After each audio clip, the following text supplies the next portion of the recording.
So I firstly shared about 4 pages of the intelligence report. I now have got page 5 up to the end. It's very, very important for me to put this on record as Zimbabwe actually is at crossroads. This would be an intense political week. It would be definitive of the next coming weeks. And I must tell you, the where the country is going, it is uncertain. If there has ever been uncertainty in Zimbabwe, it is more now. Greetings and welcome to a lovely channel, Lihlonipani Global News. If you're watching us for the very first time, please do remember to press the red or black subscribe button so that next time when we beam live, you become the very first one to watch us. So, page 5 of the intelligence and risk assessment. I strongly believe this is the military intelligence. Clause 20 removes code of conduct for transitional leaders from constitution. Now, it's the warning. A specific amendment concerning traditional leaders, again unrelated to presidential tenure or Agenda 2030 implementation. Clause 17, 18, and 21 abolishes the Gender Commission and the National Peace and Reconciliation Commission. Again, the warning. This is a direct assault on independent constitutional Chapter 12 commissions.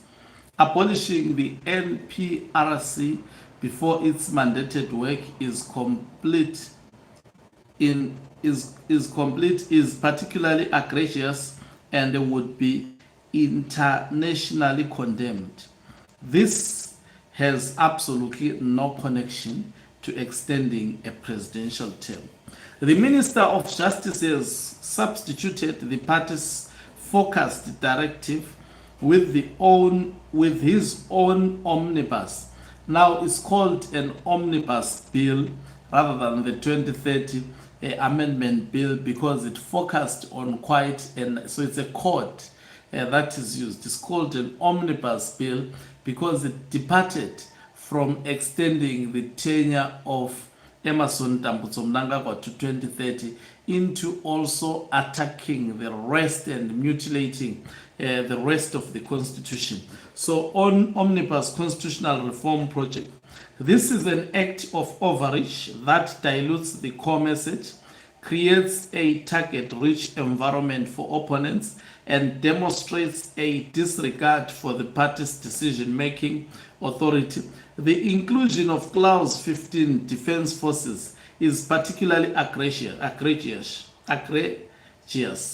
as it touches on the sacred principle of national sovereignty and the role of the security services without any mandate or justification within the resolution. 4. The fatal procedural flaw, a blatant disregard for Section 3287. This is the most serious legal defect, rendering the entire endeavor potentially null and void from inception. And the military intelligence is so serious. A. Section 3287 of the Constitution states, notwithstanding any other provision of this section, an amendment to a term limit provision of the Constitution that has the effect of extending the length of time that a person may hold or occupy any public office must be approved by a majority of voters in a referendum.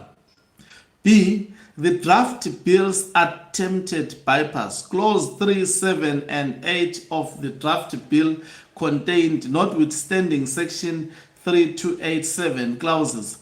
The clauses represent a direct and brazen attempt to legislate away a supreme constitutional requirement.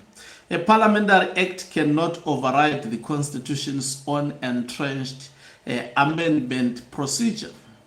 C. Legal reality. Any constitutional amendment extending the president's term must, and must is written in capital letters, by supreme law be put to a national referendum. There is no legal shortcut. To proceed with the parliamentary process alone is to enact a law that is fundamentally ultra-vires and would be struck down by the Constitutional Court, causing immense reputational damage and chaos. D. Strategic implementation. The Mutare resolution called for legal processes.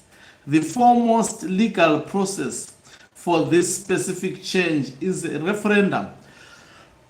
By drafting a bill that tries to sidestep this, the Ministry of Justice is guiding the party and government into a legal dead end and a public relations disaster, making it appear as if we fear the will of the people. Overall assessment of the intelligence. That's what I was looking for. The current process being driven by the Minister of Justice, Legal and Parliamentary Affairs, Honorable Ziambi, and the Attorney General, Honorable Virginia Mapiza, who are being assisted by the fugitive from Zimbabwean law, Jonathan Moyo, former Minister of the Government of Zimbabwe, now residing in Nairobi, Kenya, is not only illegitimate but very dangerous. A. It violates the ZANU-PF mandate by introducing dozens of unauthorized changes, including a perilous alteration to the Defense Forces constitutional mandate. B. It violates the national constitution by attempting to circumvent a mandatory referendum. C. It exposes the president, executive, ZANU-PF party and government to ridicule and legal challenge for proposing a bill that is both politically bloated and legally defective. This intelligence report is very, very blatant.